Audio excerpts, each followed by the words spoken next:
The topics and opinions expressed on the following show are solely those of the hosts and their guests and not those of W4WN Radio, its employees, or affiliates. We make no recommendations or endorsements for radio show programs, services, or products mentioned on air or on our web. No liability, explicit or implied, shall be extended to W4WN Radio, its employees, or affiliates. Any questions or comments should be directed to those show hosts. Thank you for choosing W4WN Radio.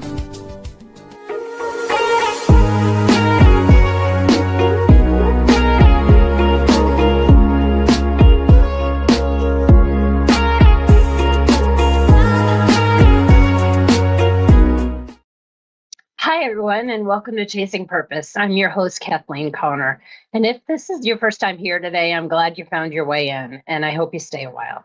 If you've been here before, well, welcome back. As you can tell today, I'm a little under the weather, but this is important to me, and I hope it's important to you, so I showed up anyway, as we always have to do. I had a great topic planned for today about heads or tails and what to do when we have to make a decision. And not only do we wait for the right decision, but we have to make the decision right for us. But I'm going to shelve that one today because it's a powerful message, and I don't have the power in my voice or in my energy today to deliver it with the impact that I think you and it deserves. So I'm going to shelve it to next week, and hopefully I'll be 100%.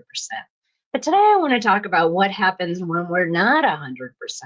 So as most of us experienced this year, January was a long month. It seemed like the 31 days took forever to get there and to go pass through. It was a month of dark and cold days and really gray skies. And that was really impactful. And it just seemed like every day dragged as well as the emotions dragged. I just couldn't get my energy or my feelings or the capacity that I wanted to throughout the month of January. And when February came around, I couldn't believe how quick it went. I know it's the shortest month of the year, but my goodness, it just flashed by.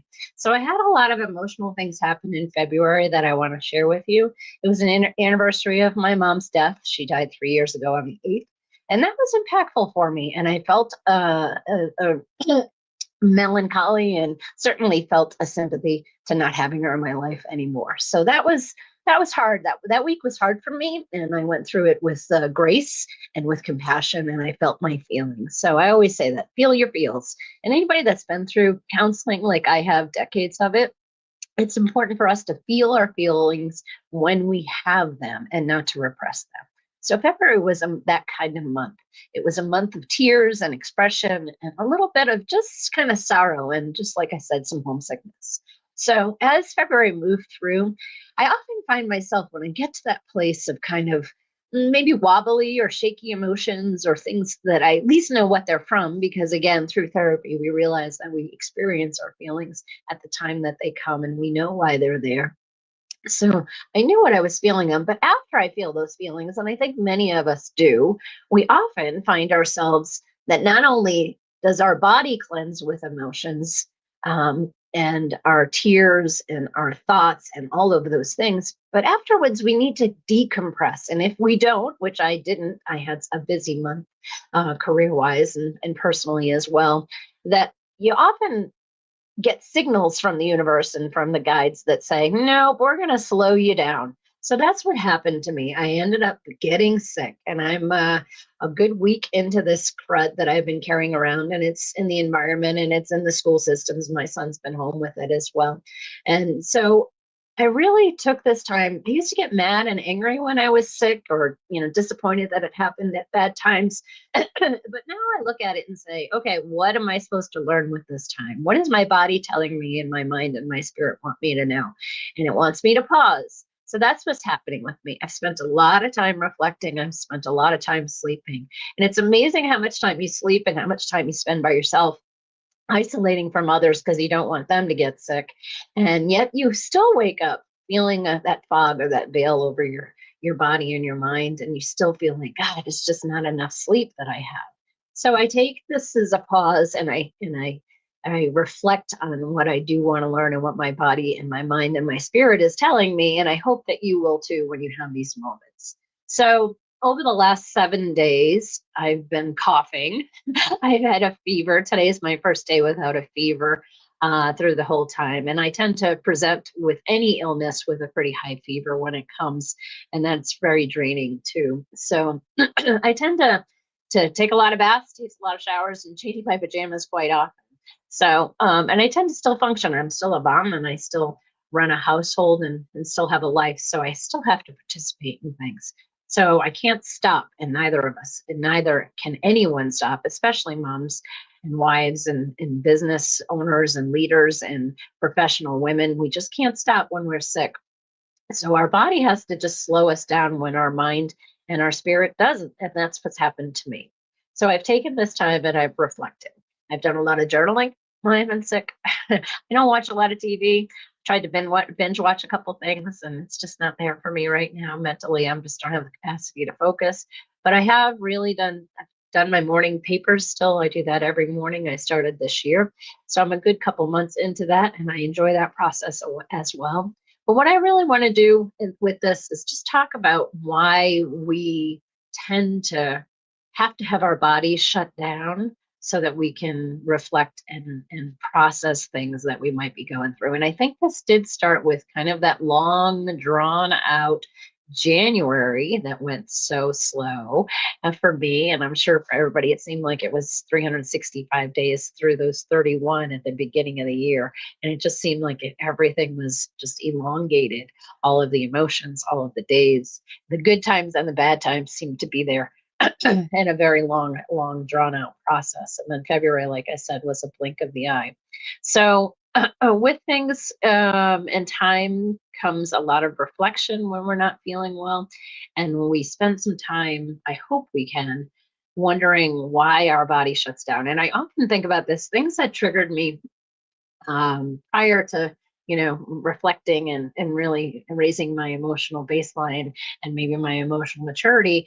Things I thought about, like when I was going someplace and we were in a hurry and we get caught behind every Sunday driver on a Tuesday or Thursday afternoon, and they're slowing us down, or we tend to hit every red light on the way to our destination. I used to get frustrated with that. It used to really tick me off. It was one thing that really I never grew up with a temper, never grew up with a quick word or two, but it used to really gnaw on me, and it doesn't anymore. I find myself asking, I think since my father died, which has been 20 years this year, that I ask my father and say, okay, Daddy, what's my lesson here? And I think that's when those things happen and I get caught at every red light, or I get caught behind a driver that's slower than I want to be, certainly that I often now pause and say, what am I supposed to be doing? Someone's teaching me a lesson around patience or around steadiness or around not being triggered by those things. So this is one of those moments when your body shuts down or your mind shuts down or you just have that fog or veil over you that comes to mind when things like that happen we don't have control over. I'm a pretty healthy person, I believe. I go to the gym very often, almost every day, if not a couple times. Well, let's say I do go every day, and then a couple nights during the day I meet with a personal trainer. So I work hard and my diet is pretty healthy. So when I get sick, I often reflect like, wow, what is going on? What did I catch? But this cold or this whatever crud I call it, I actually felt it come on. I actually felt it, and I've only felt this one or two other times in my life. One was in an airplane, and one was traveling as well, but back east with my family. And I felt like this veil come over my body, like just a heaviness, and you kind of feel yourself breathing in whatever virus it is or whatever thing. And I thought, oh, here it is. And I was at a school function for my son. He's an upcoming freshman this year. And so I was at the high school listening to what his requirements are and what my requirements are as a parent, and sitting in that auditorium with lots of people, again, safe distance from everybody, where no one was doing any kind of COVID protocol, but no one was coughing and I was being respectful. But when I sat there, I felt this veil of heaviness, this veil of virus, and I was like, oh, I'm going to get sick. And again, mind over matter. I maybe could have talked myself out of it at that point and said, no, you're not. You have a great immune system and you're strong and you're healthy and you go to the gym and you protect yourself whenever you can around these things. And but I didn't. I just said, oh, here it comes. I'm going to get sick. And before that night was over, I ended up with a sore throat. And the next day I could feel it coming on. I could feel every minute of the day, some kind of symptom, some kind of body ache, some kind of fever was starting, some kind of cold or symptomatic. Our symptoms just kind of started to present itself. So I think we have to catch those moments and have to realize that those moments can be frustrating and they can slow us down. And those often happen at times that we don't expect or don't want, certainly. But they're often times that we can just look at it and say, okay, what am I here to learn? What am I pausing? What's my body want me to hear and to feel during this time of pause? And that's what I took during this time. And as I did at the red lights now, and as I do when I'm behind a slow driver, I read a book years ago that when you're behind somebody, I grew up in the Northeast, and anybody that spends any time in the Northeast knows that people are pretty aggressive back there, especially in driving. And there's a lot of horns that honk when you're back east. That's how people communicate when they're driving, although they do often use their middle finger as well. So I grew up in a very defensive and aggressive driving environment. And I live out west now, and people out here don't honk the horns. It's great, it's refreshing, and it's often nice to see. And I was behind a car, and I read in a book one time that this car sat at the red light. This was probably prior to the cell phones, not, cell phones, but as we were using them in every red light. And this woman just sat there by herself. And several years later, I read a book, and it was about a cancer patient. Part of it was anyway, one of the characters. And in the back of her window of her car one day, she had written a sign because she had tended to pause at red lights often and just kind of in a fog, whether for her own treatment or for her own emotions or for things that were going on and passing through her life. She sat there longer sometimes than she should have, and she often again had the horns honk to her to get her to move and get her to be back focused on her driving instead of her thoughts and her emotions. And she had a sign in the back window that said, "Be kind. I'm a cancer patient, and I have deep thoughts." And I thought that that was very refreshing to hear in the book. And I remember it, obviously, it's probably been 20 years or so, that it still probably catches me when I see somebody at a red light. We're often on our phones on red lights, but we're often still dealing with something. We may be dealing or drifting through thoughts, and we have to be kind and graceful and show, awareness that, not everybody but ourselves is influencing our lives, right? So we have to just take the moment and say, like, oh, they deserve a little extra time, and they deserve a little bit of extra patience and grace while they're, dealing with whatever they're dealing with. Even if they are checking an email, then maybe they have a crisis at work or a crisis at home that they have to deal with at that time.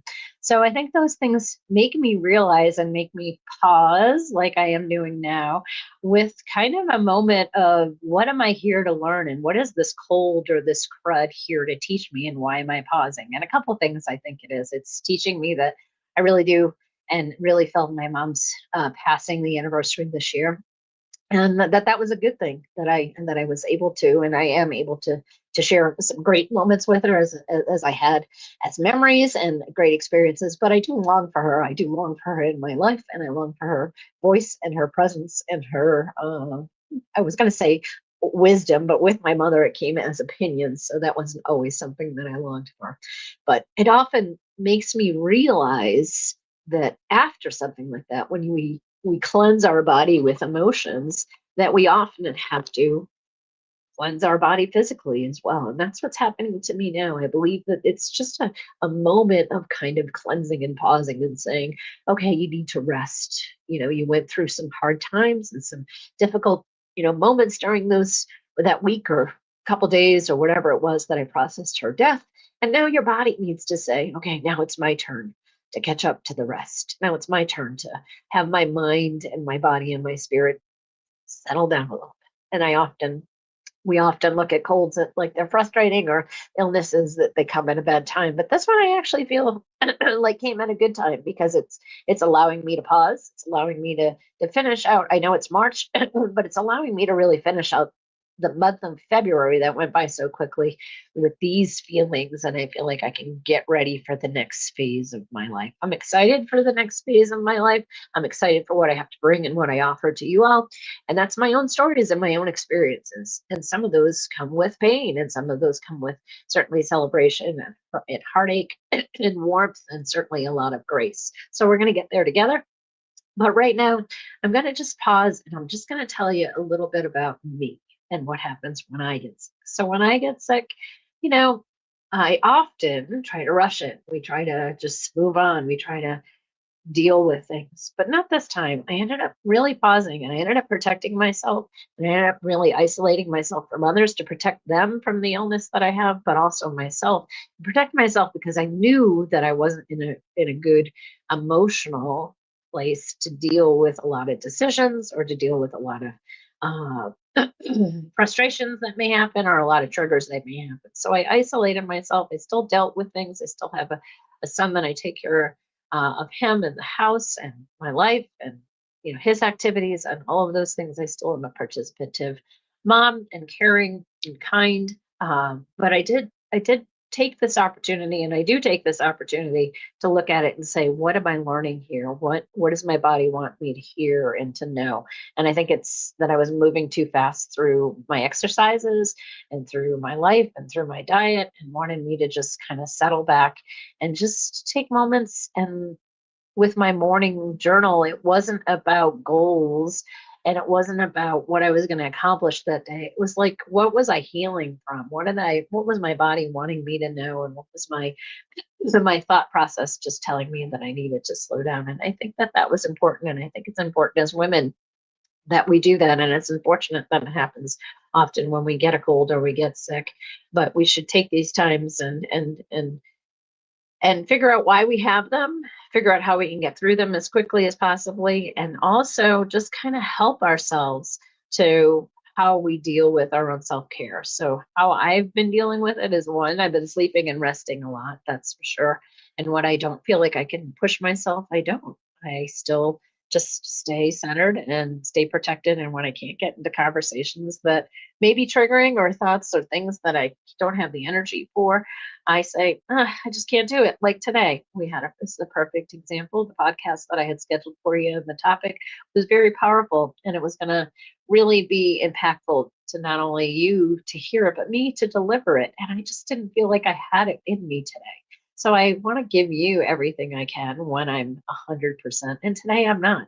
When somebody asks me how I am when I feel this way, I'm very precise. I often say I'm 68.6% or 73.2% or whatever the percentage is, because I think it's important for everybody to know that I can't be 100% all the time, although I want to and I want to strive for that. I'm at least heading in the right direction. So today, my percentage is probably, I would say about 77.6%, and not very much higher than it was yesterday. And I know that after this and this time with you today, which I appreciate y'all showing up here, I will probably knock back off and go isolate myself again and rest for the rest of the day and try to take care of myself, because I feel like I'm just turning the corner on this. And I hope that if I continue to reflect and take care of myself and drink lots of fluids and take a little bit of medicine, maybe over the counter type stuff, but that I can push through it. Maybe tomorrow I'll be that 80% or that 82 or and get myself to 100% hopefully by the weekend. But those types of things, I think as women, we don't often do. We push through until we get sick, and we push through until we don't know, that we have to take care of ourselves first. And I think as moms, we do that a lot. We often take care of our sons. My son came home sick a couple days ago because he wasn't feeling well. He started with this, and I think I caught it from him as well. He had a little bit of different symptoms, but I think it kind of was going around the community. And again, I felt it that night at the high school auditorium come layering on top of me. So, I think that we have to realize that when our body and our minds tell us to shut down and we don't, like when my mom's anniversary came up and I still pushed through things and I still, cried out, cried off quite often, and I was wobbly through that time period, that I should have rested more and I should have really taken care of myself then. And I didn't choose to. I still went to the gym and I still went to work every day and attended meetings and client stuff and all of those things. But now I think my body's saying, you didn't do it all the way. You did it with your heart, but now you need to do it for your heart and your mind and your soul. So that's what's happening with me this week, is that the three things are aligning themselves into a rest period. So as I move through, I do the best I can. So I've taken a lot of baths. I've taken a lot of sleep and a lot of rest, and I've I'm not a person that's like that. I'm usually very high energy and I don't spend a lot of time sleeping. When I do sleep, I sleep really well, but I'm an early riser and we were raised that way as kids. We never had an alarm clock. I don't ever remember my parents having any kind of alarm clock in the house, even when they were, came out as gadgets or as nightstand items. I don't ever remember that. We were just always up pretty early as kids and as a family. Certainly before 7 o'clock, we didn't sleep. Um, Past that, even as teenagers, when our bodies wanted us to have more sleep, we didn't. So I'm always up early, and even with this, I'm still up early. I get up about 4:30 in the morning. I have my first cup of coffee, certainly by 4 or 5 or 5 o'clock. And I still am doing that, but I tend to, with this, tend to crash a little bit during the day, or I tend to rest a little bit. And it doesn't mean taking a nap. I'm not a nap person, but it does mean just kind of settling into a quiet room or a quiet space where I can, again, the word reflect keeps coming back to me, but recoup and recover from whatever the symptoms that I have. And I think it again started with some emotional stuff with my mom. And if you've had a death in your family and you've had some parents transition, that's super hard. I never realized how difficult that was. You know, I wasn't ready for either one of my parents to pass. My father's been gone 20 years this year, and my mother's been gone 3. And it's something that you don't want to be that in that club, right? You don't want to be the the person, the child left parentless, but we all have to go through it. And I was fortunate enough to go through it with my siblings, and we supported each other. We became closer as siblings because of it. I wish my parents could see how close we are now after they have passed, as opposed to, not that we weren't close before, but we're certainly trying to be more communicative with each other after their pass. My mother was the link for communication. We all talked to her almost every day. I know I did, if not multiple times a day, checked in with her as she aged, went through her end of life process. And so we all did that, but she was the one that gave the broadcast messages out to what was happening in our family and our lives. Like, oh, Kathleen, did you hear from da da da da da? Oh, this is happening in da da da da da. She would tell us those stories. So now we have to pick up those pieces and be communicators ourselves within our own family. So it's been a nice, kind of gift that she's given us to do that. So again, we don't often verbally talk to each other, but we do have a family or a sibling text group that we talk, and we try to get in touch with each other at least once a week, and just kind of say our hellos or root for whatever team we root for, which is back east, the Red Sox or the Celtics or the Patriots, of course. So that's what we try to do. Part of that as well. So so those are things that we can try to do through our lives, is to just, when we get knocked down emotionally, that we try to catch ourselves physically as well at the same time, so that we don't have a delay and an illness or a delay and some kind of symptoms that sneak up a week or two later, like I feel like I did have. So my mom's death was the 8th of February, and today is March 3rd.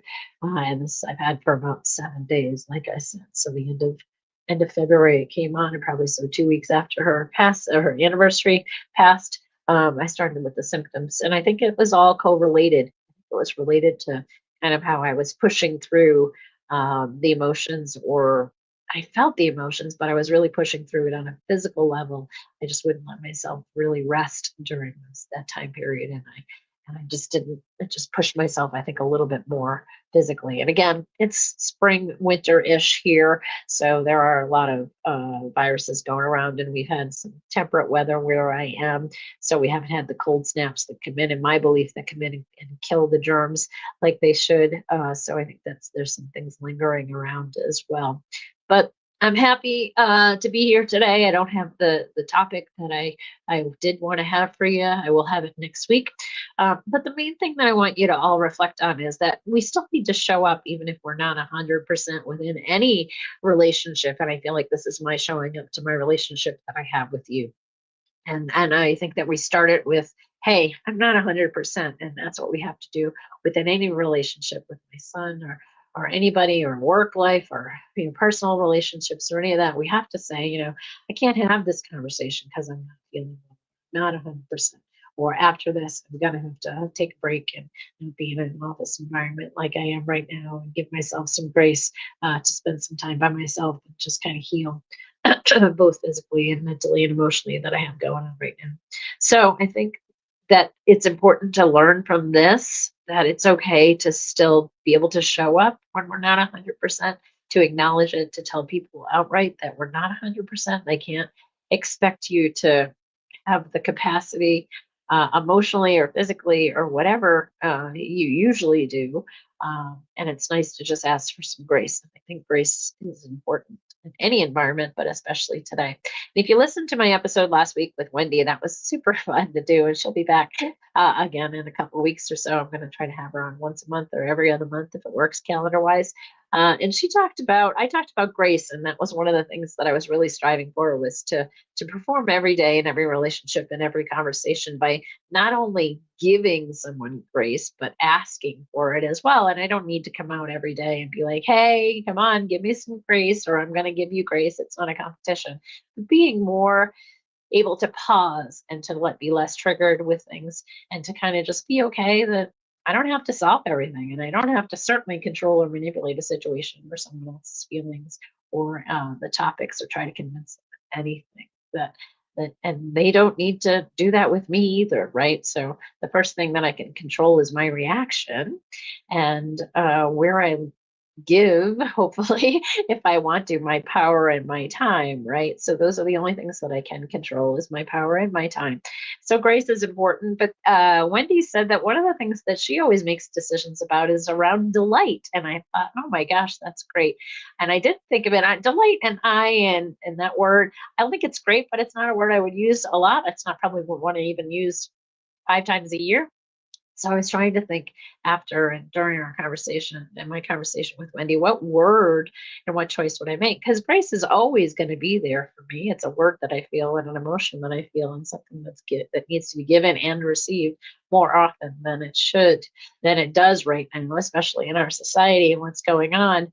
But I often think like, oh, I want grace and something. It doesn't have to be this or that. So I've been giving a lot of thought. Maybe you guys can too. Give some thought to what word or emotion describes what you want. So is it joy? Maybe that's a better word. Or passion. Purpose is certainly one, but it's so subjective of what that means.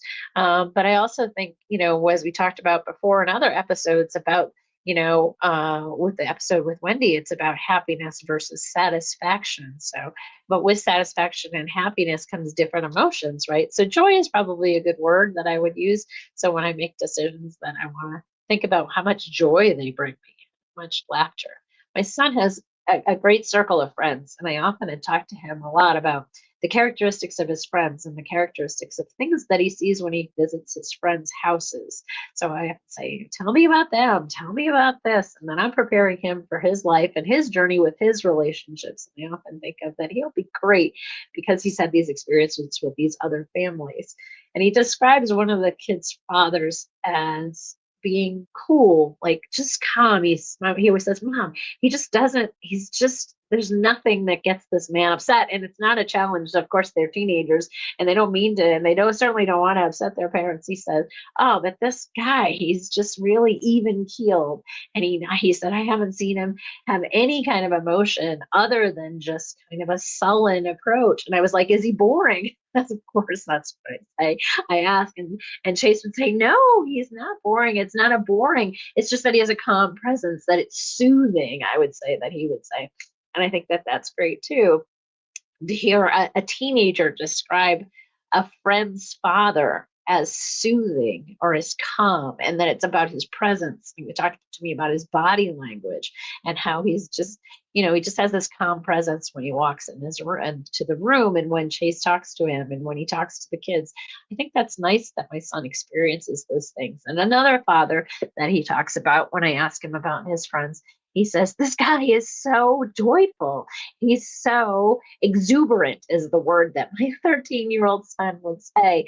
And I said, wow, is that like, is it because he is like a peacock or a rooster and wants to shine and show with himself within the room. And he said, no, it's not about ego. He just has a great level of energy, and he just comes in with so much joy and happiness. And so I think it's great that my son at this age, and I hope it continues throughout his whole life, is realizing that people have an impact when they can walk in a room, when they can greet kids, when they can be around other people, and how important that is. And I haven't yet asked him, but I will, uh, like how his friends would describe me, and what characteristics they would see in me and what characteristics he would see in me.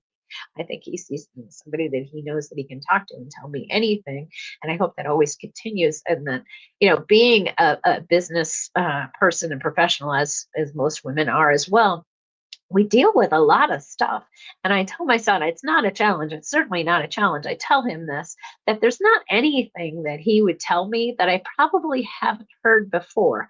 I've had a lot of employees in my life, and I've managed a lot of people. So things, I hope, and again, it's not a challenge. I hope that he never tells me something that I will be astonished or surprised with. I hope that if there's ever a time that he tells me something, that I would receive it with grace and process it that way as well, and in a very non-judgmental way. So I hope maybe those are the characteristics that he'd say about me. Maybe he would use the word grace, or maybe I should ask him how he would describe me. And maybe he'll tell me the word that I'm looking for, that I'm struggling to find myself, the joy, the delight, those types of things. So I think it's impactful that, we often talk to our kids, and we often talk to the people that are around us that we love, and see what they find in us, and what they find in themselves, and how they would help process things and emotions. But I think it's impactful that we know that other people know how we walk in our room, and how we present ourselves, and how we are, they feel, right? That's very important. When I was pregnant with Chase, I did a parenting class, and maybe some of you have taken it as well, called Love and Logic. I think I've taken it 2 or 3 times through the years. And it was a great course. If you can prepare yourself for parenting, that was one way to do it. And I got close to the instructor. It was through a church that I attended as well. And I really liked this gentleman. He was very impactful for me on a lot of levels. And I asked him for parenting advice. What would he tell me as a first time mom? I was an older mom, and so I was experiencing things for the first time at an older age. I was 43 when I had Chase, and so I asked him. I said, "Tell me some parenting advice that you would give me." And he said, "When your child wakes up in the morning, greet them with joy, greet them with emotion, greet them with high energy, because it'll set their mood for their day. Your moods set their moods for the day." So I think that that's important. And I think that's what my son is saying when he meets, he's at these friends' houses, and the parents come in, the mothers and the fathers, and he spends time with them. And then I ask him, days or weeks later, like, "Hey, tell me about your time there. Tell me what that was like. How was that experience? How did, tell me about your conversations." And he comments about the energy, or about the father or the mother, and how they came into the room, or how they spent time with him, or the eye contact. I'm always asking him, like, how was your eye contact? Today, he's meeting somebody for the first time, a relationship that I've had through the community that I live in. And he's meeting somebody, one of the adults from the community, outside of our community. And I talked to him this morning. I said, when you meet him, obviously you're always respectful, and do that. I said, eye contact, firm handshake, and good body language. And he'll bring that with him as well. Now, I don't always have that, and I certainly don't probably have great eye contact today, or I know that I wouldn't want to shake anybody's hand, that's for sure. But I think it's important that we have those lessons, and we think about the things and why we're pausing. So back to this illness, which I hope next week I'll be able to present to you in a stronger and more confident way. And not that I'm lacking confidence, I'm just lacking really energy, if anything, and a voice a little bit. that, that we have to still show up, and we have to show up for our kids, and we have to show up.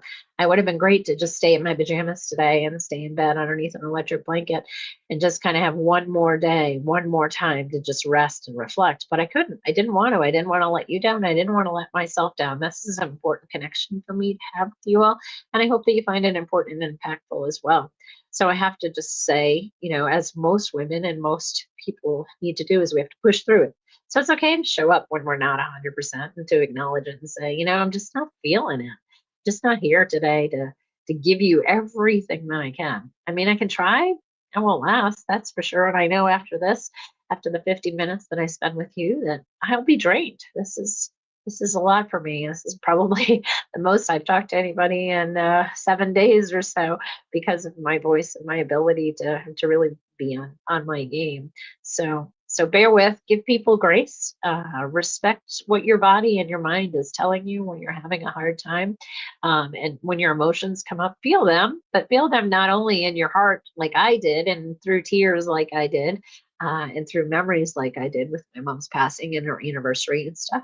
But also remember that your body needs to catch up on those things. So when you feel sadness, or you feel unbalanced, wobbly as I call it, and you feel whatever feelings those are, that it's okay and it's great to feel them through tears and through some emotions. But it's also, your body needs to catch up too. So give yourself some grace and take those baths and ease into the day, or ease into your time. And it's okay to pull out a journal or a notebook and say, I just have to pause right now, and I can't give you everything that I need to, even though, as moms or as wives or as in business leaders, that we often do. We often try to show up and give it all until boom, our bodies do shut down.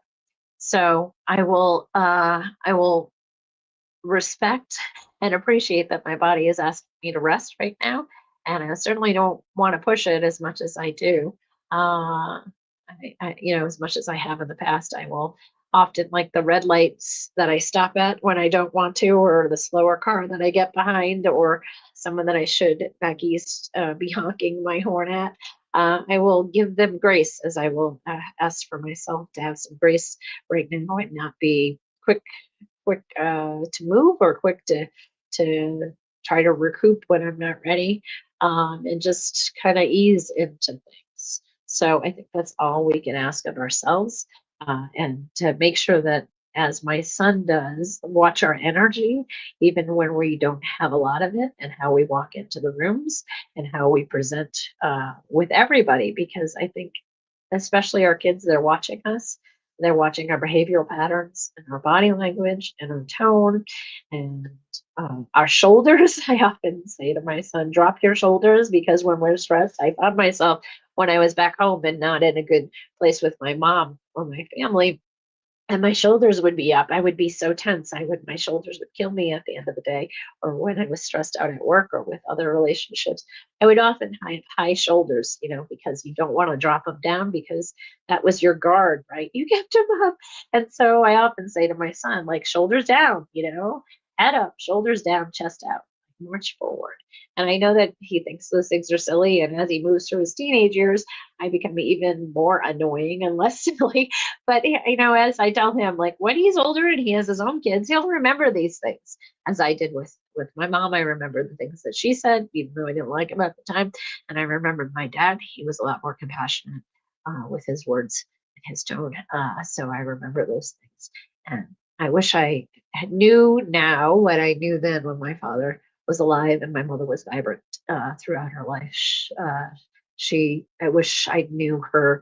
One of my mother's favorite jobs, the favorite job that she had, other than being a mom and a wife, was that she was a window dresser. You never hear that term anymore. She was a window dresser for the local department store in our area. And so she dressed the windows every week, not only in fashion, but also in home styles. And she loved that. And she took a lot of those style touches, skills that she always had throughout her life into our house. And she was proud of the house that she developed and had with us as kids and as a family. When we were, let's see, they built the house in 1957. That time she had 3 kids. already, and probably was pregnant with her fourth. She had one of the home magazines from New York come to our house or come to the area and take pictures of our house. And my mom was proud of that moment, and we still have them now. I have her scrapbook and the photo album from the magazine that was taken during that photo shoot. And she was very proud of her house, of course, because they came from nothing and it was a lot for them to build a house. If they did it themselves, my father and his brothers built it on a piece of property that my grandfather had given them, and they worked hard on it, and they were very proud of it, and she loved her house. And so those are things that we have to respect, as just the little things as well. And again, I have great memories of my childhood in that house. The house is still in my family, and I still get to, fortunate enough to still visit it when I go back east and see a sibling there enjoying it as well. So those are things that we have to, I don't know why that came in. Maybe my mind was thinking about my mom and the house and all of that stuff. But yeah, we have to think about the ways that we walk into a room and that we present ourselves. It doesn't have to be a room. It can be an elevator. It can be anything. I talked to somebody about the runway and the plank metaphor I had in one of my podcasts. If you didn't listen to it, find it again. You can find it on YouTube just by searching under Chasing Purpose. All of my episodes are there. You can certainly go to my website. I can have one-on-one time with you as well.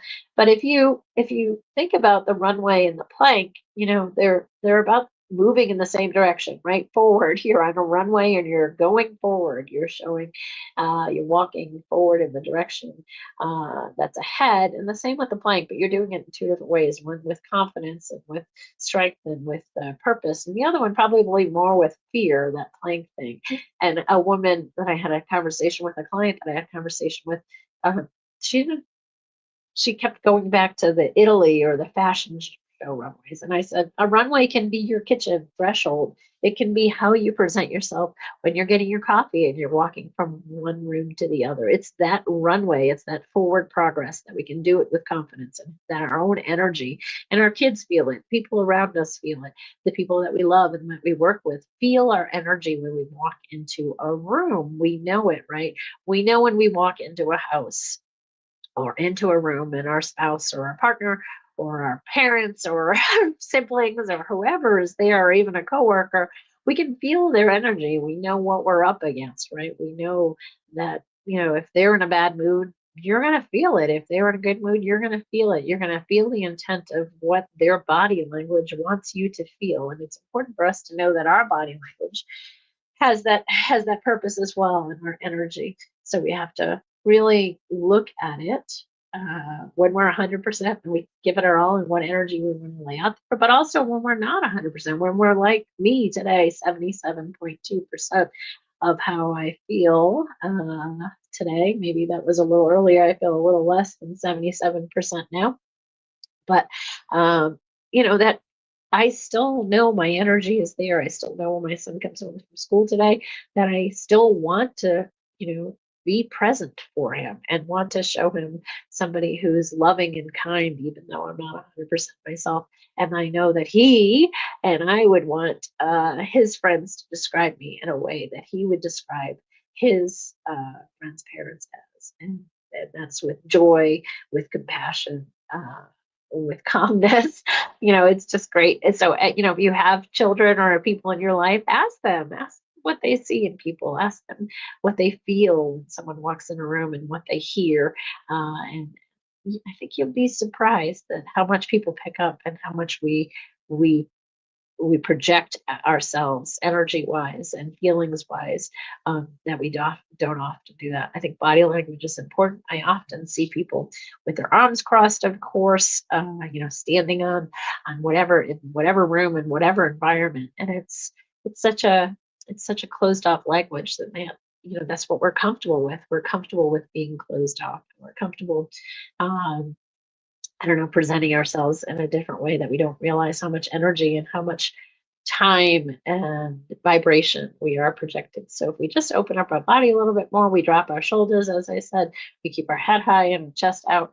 I bet people around us would feel that. I bet kids around us would certainly feel that. And I that their energy and their environment would feel that differently.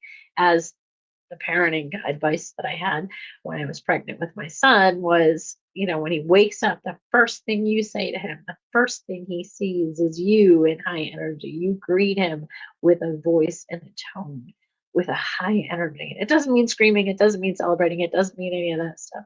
But he does get the good morning, he does get the enthusiasm. And I am happy to see him because I am. Every day with him is precious. And that's not going to last forever as he ages and he goes off and becomes more interdependent and chooses his own life and his own path. I'm excited to see that happen. But as moms, we know that it comes with a cost of that we're proud of them and what we've taught them, what they need to do. We're the bow, they're the arrow, so we just pull back and let them fly.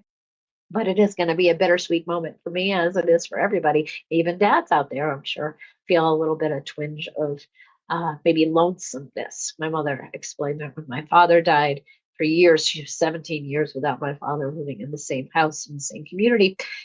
Without him, she lived 17 years past him. And she always said that people didn't understand that she wasn't lonely. My mother had friends. My mother had things to do. She kept a busy schedule, and she'd like to get out of the house and do her things, decorate and have things to do and keep herself and her mind busy. But she always said she was so lonesome that people didn't understand the difference between being lonely and lonesome. And as she aged and I saw her body and her mind and her emotions kind of wane on her, I understood it. I understood the difference between being lonely and lonesome. But she didn't long for people or companionship. Maybe she did at the end because she wanted us around more.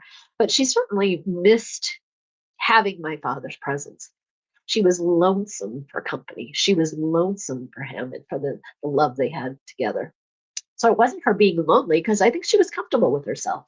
I think my mother was never afraid to be alone.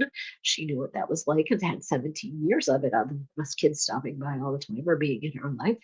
Grandkids or other family members. We lived in a community, a generational community where we always had, she had siblings around her all the time on the street, and certainly had other people that she relied on through community and through church as well. But she always said that there was a difference. And when she first said it, I never understood the difference between lonely and lonesome. But now I did. But when because I saw her explain it, and I saw her go through it. I saw how she kept herself busy all of her 91 years, how she kept her mind and her body busy doing things that she loved to do, but that she was lonesome. And there was a difference. And people don't talk about that as much. So maybe we'll get into that in a different episode as well. Anyway, I want to just go back to today. And I appreciate your presence today. And I appreciate your grace in giving it to me today. I'm not 100%, and you can hear that. And you know that with how I am presenting myself. But I'm 100% here for you. And that's what's important, that I still showed up today, as we all have to. And I'm grateful. And I'm so glad that you showed up today for yourself. And we're going to learn together. We're going to do lots of things. So I want to thank you for listening today. And thank you very much for showing up today in an unexpected topic. Next week will be great. I'll present it with a lot more passion and tone that it deserves than I had today. But I want to just tell you that I am grateful for you. I'm grateful, and I'm glad you're here to listen. So until next time, I will see you next time. And until then, keep chasing purpose. It's important. I appreciate you. Take care.